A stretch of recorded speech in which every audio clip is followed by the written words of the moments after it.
going to start this episode with an apology, not about the content of this podcast, which sometimes I do that, but about last podcast. So there was a bit of a incident, I guess you would call it. So I started yesterday or last week's podcast.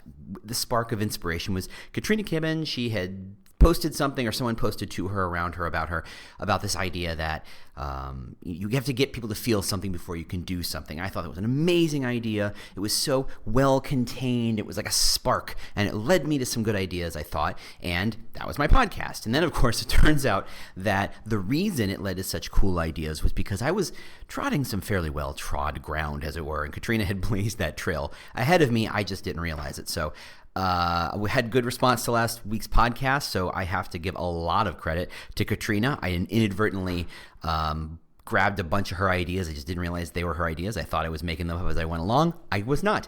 So she got there first, so there you go.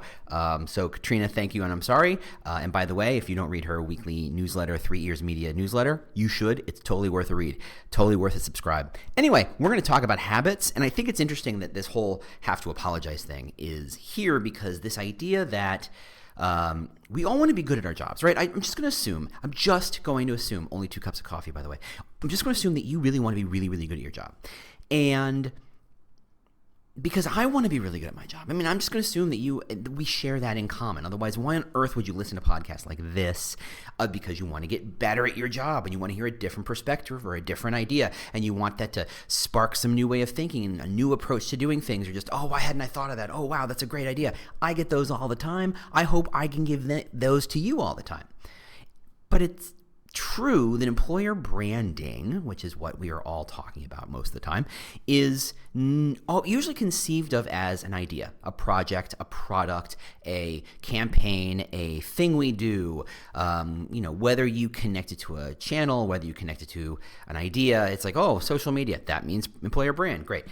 It's not those things. I mean, it is those things, but it's not really those things. Really, employer branding is a habit. That's what we're going to talk about today. And I bring it up, and I connect it to the apology because one of my personal heroes, one of 4 Mount Rushmores, is Tom Peters. You've heard me talk about him, the grumpiest old man who ever was, which is why I adore him, even though he occasionally yells at me on Twitter, which is kind of heartbreaking and delightful all at once, but that's the complicated relationship I have with Tom, I guess, if that such a word can be said, relationship. Like he remembers my name. But this idea that excellence is a habit, that every time you do something, when you choose to write that email, when you choose to set up that meeting, when you choose to start the meeting, when you choose to start a conversation, you don't hope that excellence happens down the road. You have to make it happen right now. Excellence happens because you choose to write a better email, because you choose to start to think through how you're going to start that meeting to ensure success, to think through what you want that person to understand as you walk away, to ensure that they have what they need to do the thing you wanted to do, and they don't have to come back and say, wait, what did you mean by that? That excellence is about the day-to-day and actually the minute-by-minute things you do. The way you write an email, the way you go get a coffee and who you talk to, the fact that you have lunch with other people or don't have lunch with people. These are all means of creating excellence. Excellence isn't something that happens. It's not like when you go to the gym and say, one day I'll be fit, and that's when I'll be excellent. It's like, no, the fact that you're stepping on the treadmill or the fact that you're picking up the weight, that you do that excellently, and that leads to its own excellence. It is its own reward, that doing it right has value initially, but it also suggests that if you do that repetitively, it becomes the thing itself, that it becomes the habit. And this is the world's longest introduction to our podcast, by the way. But that's what we're going to talk about. We're going to talk about habits. We're going to talk about how being able to say every issue in front of you, every challenge, every channel, every person is an opportunity for you to express what your employer brand is to whomever is in front of you. That it's not something you do one-off. It's not something you make as a 10% of your job title. It is something that you do all the time. And that's what we're going to talk about today. We'll be right back. Welcome to the Talent Cast, the world's most caffeinated employer brand and recruiting podcast. I'm your host, James Ellis. Thanks so much for listening. If this is your first time for joining in, we do things a little differently. We try and do deep dives. There's not a lot of interviews here. There's not a lot of news here. This is about how do we get smarter and better. And that means how do I get you smarter and better? How do I get you to think about these problems at a deeper level so that you can solve them and look like a genius to your boss? If this isn't the first time you've been here, thanks so much for returning. Feel free to share with your friends, your coworkers, your boss. I don't know. We really do appreciate that. All right, let's get into it. Hey, how you doing? James Ellis here.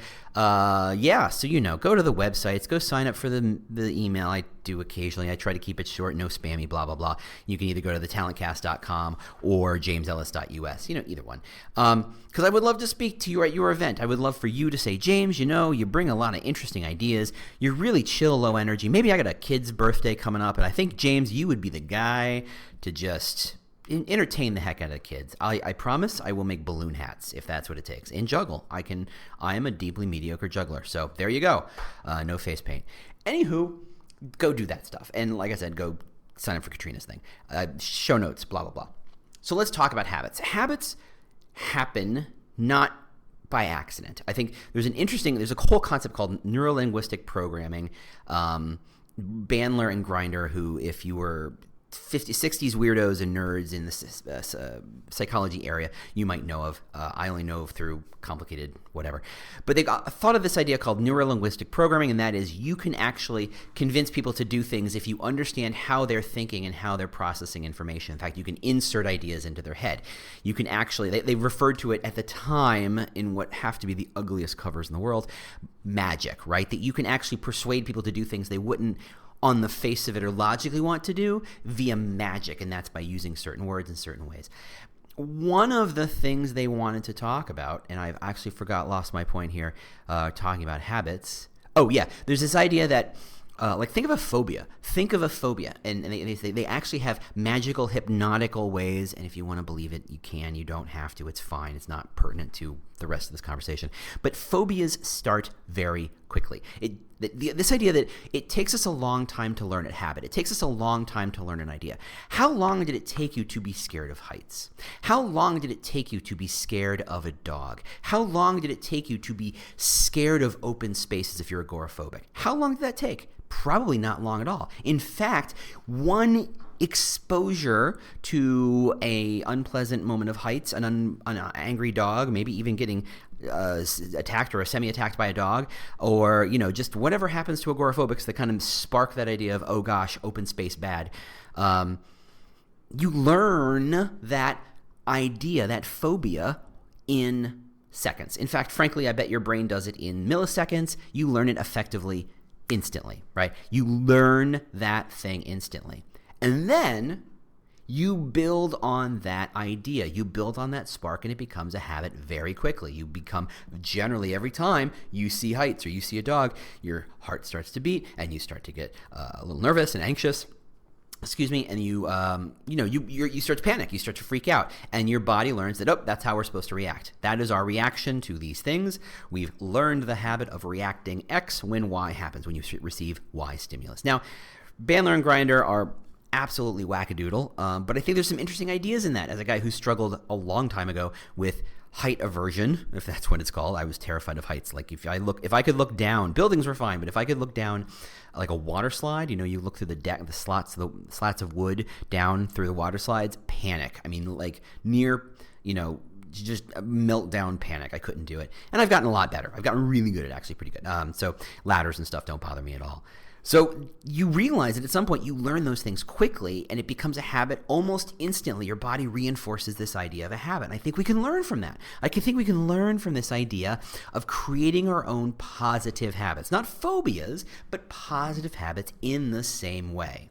And I think there's a lot our employer branding can learn from said habits. So first off, two chains. First off, employer brand is in fact a habit. We've talked about previously. It's in the DNA. It's not in the campaign. It's not in the tagline. It's the fact that you use that tagline over and over again, and the fact that all the other things seem to support that tagline. So if your tagline is, we're all about innovation in whatever capacity and creative way you put that and frame that, which is better than I can because I'm not the creative copywriter in this room. Whatever you say, if you say you're all about innovation and you force people to go through a 40-minute slog of an ATS process, guess who's not innovative? You can talk about innovation all you want. You can show all the innovation videos you want, but if it turns out your recruiter can't text, if it turns out you're using 1980s technology on your ATS, if it turns out that, heck, let's go to fax machines. You really can't be about innovation if there's a fax number in your business card, right? It kind of undercuts the message. And the message is a series of exposures. So a series of exposures is effectively reading a habit, right? If I'm reading all these things and I get the same things over and over again, I'm going to suggest that you are always that thing, that in effect you've embraced that as a habit. If you're all about innovation, I see it everywhere. Not some places, but everywhere. In the same way that if you go to a restaurant and you say, oh, I heard the food here is really good, and you go to the bathroom and it's freaking filthy, the quality of the bathroom in no way impacts the flavor of the food down the road. But seeing a filthy bathroom makes us go, I bet this isn't a clean kitchen.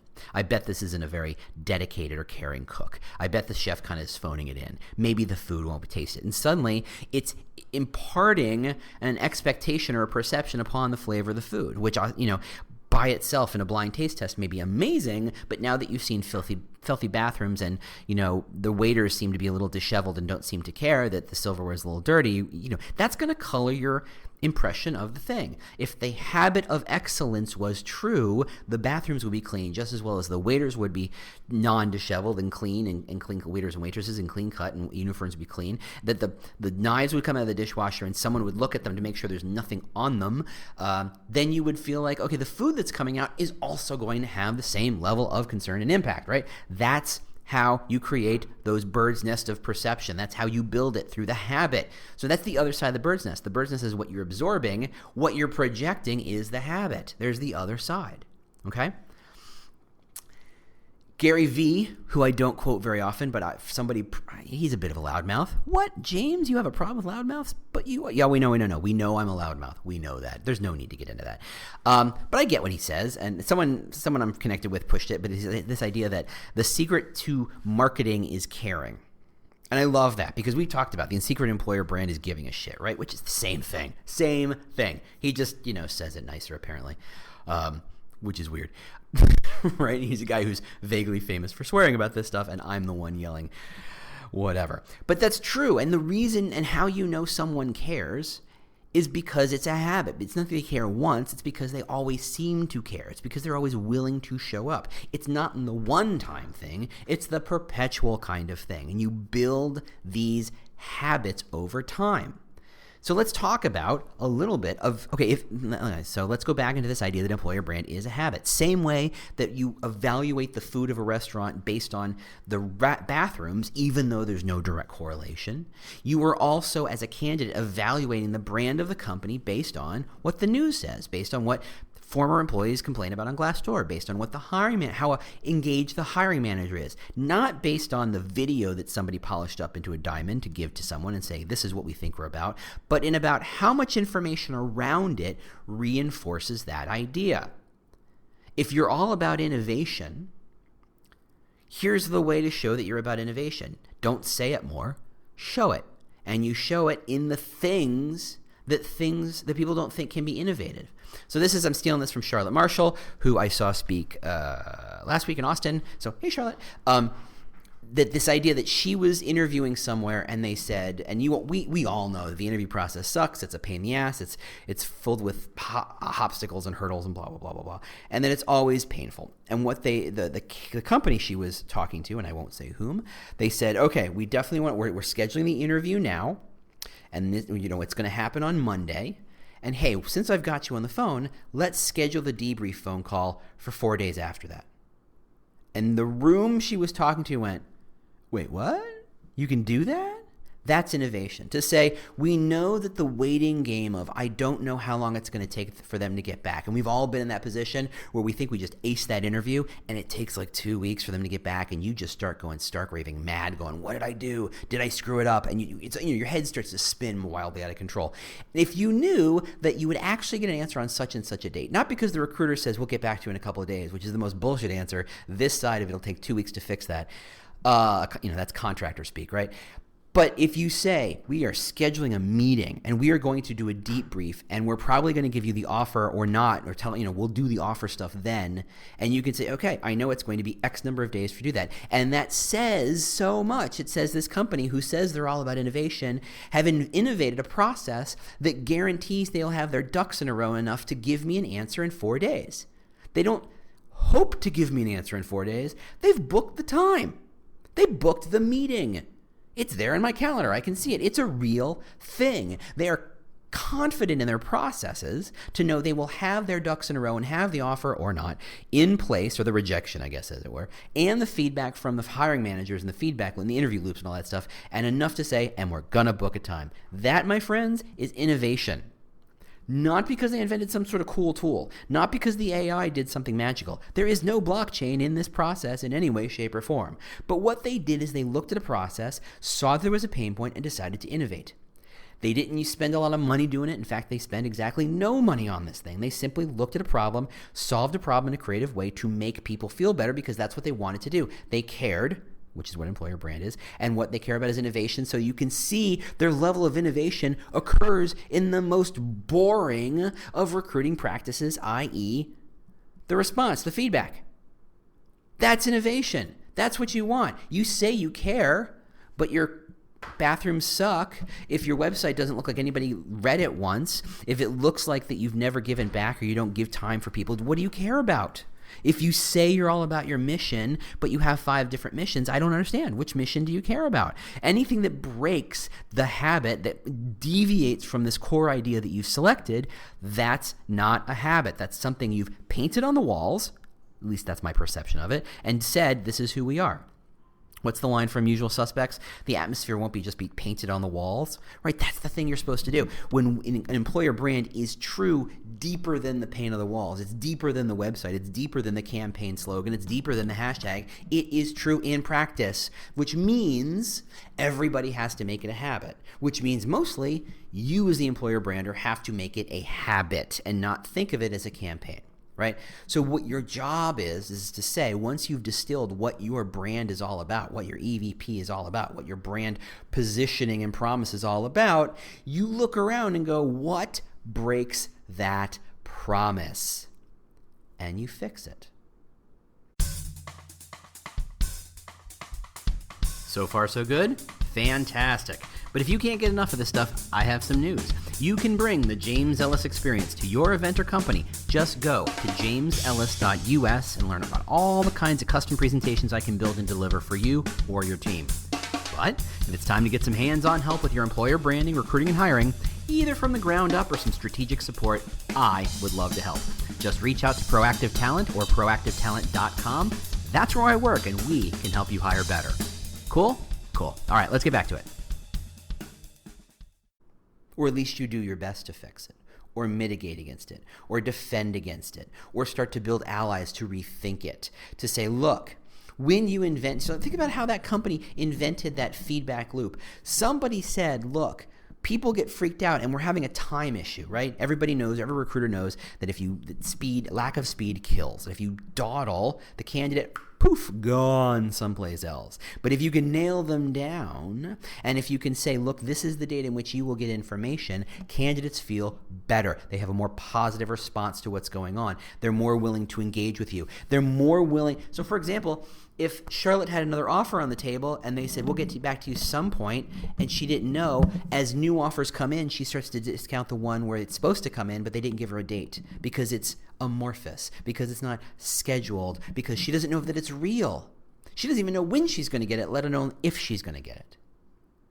So that kind of innovation starts because a recruiter says, we see the problem. We see the problem of time. We see the problem of uncertainty. We see the problem of every good candidate we talk to, and by the way, this company talks to a lot of good candidates. We know that they have options and they can go other places. And if we can't give them the sense that we're innovating at every single level, they won't buy what we do and they walk away. And a recruiter saw the problem, or a recruiting leader or an ops person or whoever saw the problem and said, what if we do this? And what if it solves this problem? Now, the thought process that says, I see a problem and I'm going to try and solve that problem, even though I'm only potentially solving it for me, and then having it spread out to the other recruiting teams, that's a habit. That is a habit on the recruiting side. That is the habit of excellence. To say, if this is our employer brand, the means of communicating out isn't a one-time thing, it's a million times thing. So we have to become the habit of promoting and communicating that particular part of the message in every single touch point, in every single experience, in every single means of exposure. And in this case, I see a way to align the feedback loop with our position. And they decided to do it. And it turns out eating their own dog food really is positive, right? That's a habit you need to embrace. When you think about and you look around your company, you think, how do I support my employer brand? The answer is not, let's come up with a new campaign for Pride. Let's come up with a new campaign for Women's History Month. Let's come up with a new campaign for Latino History Month. Let's come up with no. The concept of let's come up with should be your red flag. I guarantee that in 99.99999% of all the companies who listen to me, you don't need to come up with something. You need to find the thing. It already exists. It's sitting around you. In fact, there's so many touch points and experience opportunities your candidate is using to learn about your employer brand. Many of them are cutting you off at the knees. Go fix them. Fix one. Don't come up with a new project. Don't glue another Band-Aid on top of the problem. Go in and fix the problem. If the concern is you're all about mission, you don't come up with a new way to communicate the mission. You go and find a way that you're already communicating to candidates in a way that isn't mission-driven and find a way to insert mission-driven thinking into it. And maybe it's just changing a few words. And maybe it's just changing the timing or the process around which you deliver that message. And it might just be a tiny, tiny, tiny incremental, subtle, to the point of everybody goes, why was this a big deal? And you're like, well, it wasn't, but it was, because it does impact the broader scope. In the same way that swatting a fly before it comes into the restaurant isn't a big deal and no one should get a raise for it. But if you let the fly in and it lands in somebody's soup and it ruins a meal and that meal belongs to a critic, guess what? You've deeply undercut your message of this is an amazing kitchen and we do things exceptionally. Yeah, no one believes that. And now there's a critic with a megaphone who's going to tell the world what they found. There's a fly in my soup. And if you want to do that with a Grover voice like I do in my head, because there's a whole great skit from Sesame Street, because I have a 4-year-old, go nuts. Feel free.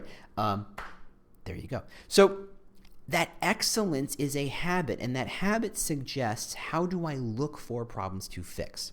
In the same way that we fix those phobias, the habits those negative habits that built around fear that now reinforce themselves, what you do is you say, okay, this is an opportunity for me to face that fear and I'm going to breathe through it.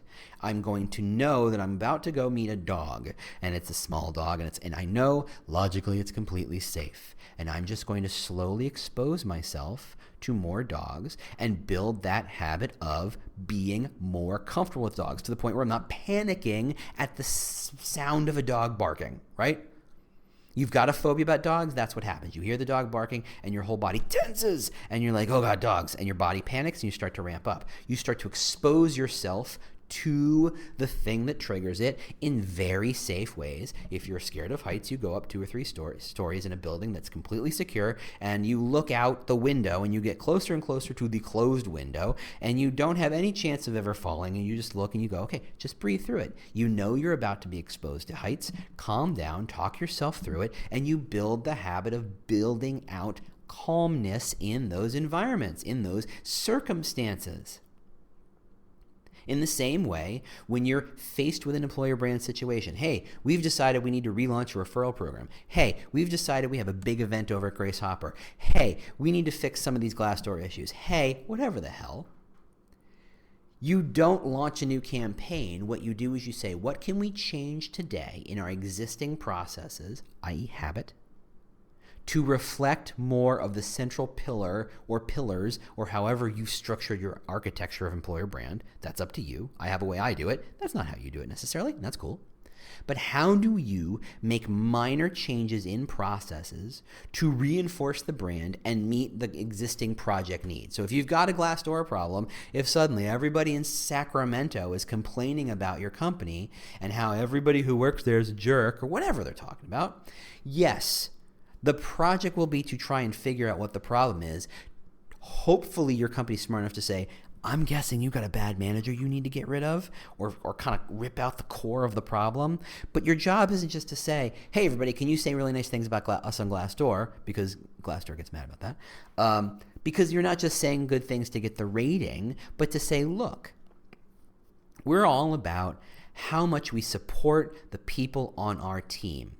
People are starting to get the message that we don't support our team by people leaving the team who are not good fits. Why were they not good fits? Because we did a mass cattle call of anybody who could spell the word work and said, great, you're hired. We just need you to pick up the phone and dial for dollars and make this thing happen. We thought we could train people, and we were just desperate to fill seats to meet our requisite load, right? Turns out a lot of these people were not suited for the kind of support we want, that they actually either wanted to go and blaze their own trail or be their own boss, and somebody promised them that, even though that's not how we're structured. Or it turns out that they're not willing to put the work in, that we support people who do the work, and they just say, oh, this place sucks. People are starting to hear that message. So I would like you to talk about a time in this company in which you felt supported, because our message is about how this company supports its workers. When you're giving a review, good, bad, or in the middle, because you can't tell them to give a good review, talk about how we support. And then at the other side of it, you're going to leave responses that reference how much you're trying to support people, but it's really about people who are willing to do work, who are willing to follow a process, and we understand if it wasn't what you expected, and we're very sorry about that, but we do actually support our people. And you're going to find a copywriter to write that better than I just said it. You're not making huge changes. You're writing an email to everybody in the Sacramento office and saying, please leave a review and to talk about these support things. Since you may be in charge of writing responses to reviews, all you have to do is make a minor changes to what you're referring to. And yet somehow, not only have you solved the problem or about to solve the problem, you've also reinforced closer towards the pillar of your brand. That's a habit. It's something you think about every day. It's something you do every day. It's something every time you write an email to someone who isn't your direct supervisor or direct report, you remember that you're trying to talk about that pillar. If you're a company that says you're all about support, your signature should say, I should say something like, how can I support you today? Again, copyright it far better than I just did, because that's spur of the moment. But, right, everything is about the habit of how do we reinforce this idea of people seeing our brand about support or innovation or whatever the hell. That's the habit you need to be reinforcing, and it doesn't happen because you up and decide to launch a campaign. It happens because tomorrow morning or later this morning when you walk into work, you do it with the very first email you write. And you do it with the very first conversation you have while you're getting coffee. And you do it the very next time you launch a meeting. How you kick off that meeting and how you drive and align people to be talking about a problem in the lens of your employer brand and brand pillars. Again, if you're all about support and you're trying to solve a problem, you don't solve a problem to make money. You solve the problem to drive the sense of support. That's what makes you different from other parts of the business. Because you know, as more people think support and think your company, people who love to be in supportive environments will move heaven and earth to apply for your jobs.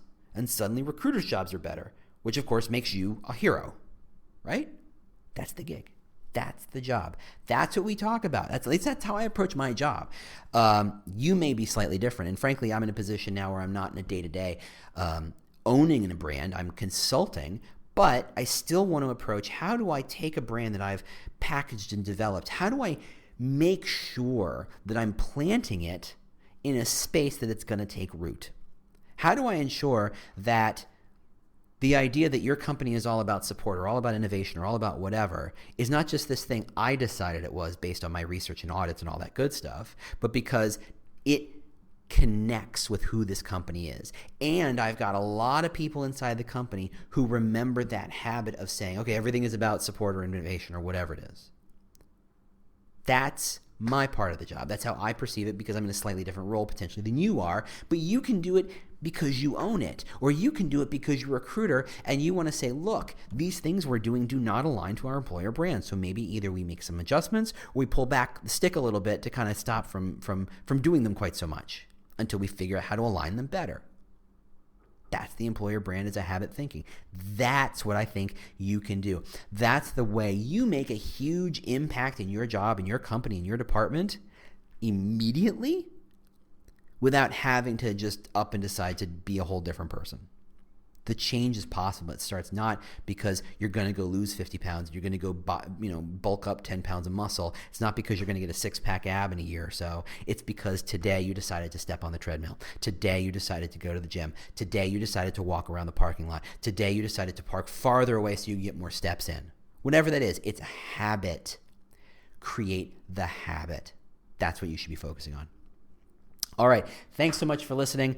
Love that you're leaving reviews. Love that you're doing that stuff. So I would appreciate more if you haven't done so yet. Otherwise, have a great week, and I will talk to you next week. By the way, I'm going to be at SHRM Talent Monday and Tuesday, so the day this is published and the day after that. So if you see me, say hello. Find me. I want to be friends with you. I guess. I don't know you, but maybe you're probably delightful. I'm sure you're delightful. In fact, guess what? You're delightful. Thanks so much for listening. I will talk to you later or next week or whenever, and bye. Well, the music means you've made it to the end of another episode of the Talent Cast. If this was useful to you, do not keep it a secret. Share it with your team. Share it with your boss. Share it with your networks. I don't know. Share it with your mom. If you have questions you'd like me to answer on a future show or just, general ideas about how to make this thing better, just ping me on Twitter. I'm at The War for Talent, at The War for Talent. Thanks so much for listening, and we'll see you next week. Bye.